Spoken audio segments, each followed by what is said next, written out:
या एक पावरफुल इंसान की मोरालिटी एक पावरलेस इंसान से अलग होती है, यानी एक बादशाह की मोरालिटी एक गुलाम से अलग होती है, या एक विच की मोरालिटी एक जादू करने की मोरालिटी उस इंसान से अलग होती है जिसके पास जादू ना हो, उसके पास वो कैपेबिलिटी ना हो।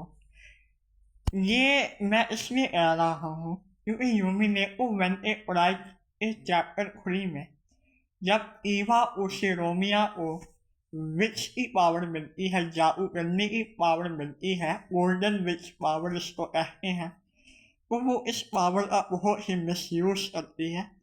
वो लोगों को खाती है, पड़ती है, मतलब बहुत जुल्म करती है, टॉर्चर करती है। और जिस विच ने उसको ये पावर्स दी होती हैं, यानी एक बैट रेस, वो इन सब को बहुत इंजॉय कर रही होती है। फिर हमारा प्रोटैगनिस्ट उससे कहता है कि तुमको बहुत ही बेगैरत हो, तुम्हें बिल्कुल भी शर्म नहीं आती, तुम्हारे अंदर बिल्कुल भी उन इंसानों के लिए एहसास नहीं है जिसके साथ ये विच जुल्म करी जा रही है। तुम्हें चाहिए कि तुम उसको जाके रोको, उसको समझाओ, बल्कि तुमको मजे ले रही हो। तुम कैसी औरत हो, मैं तुम्हें इससे और बेहतर समझता था।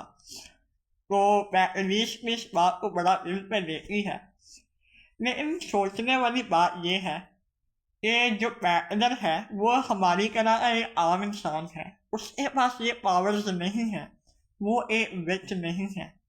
इस स्टोरी में बताया गया है कि विचेस हजारों साल तक जिंदा रहती हैं, ये इमॉर्टल होती हैं, इनमें बहुत बोर्डम होता है और ये उस इंटरेस्टिंग ढूंढ रही होती हैं। अब इनकी जो इंटरेस्टिंग चीज़ है वो इंसानों से वो अलग होगी, ये हजार साल से जिंदा रह रही हैं, इनकी पावर्स भी अलग हैं।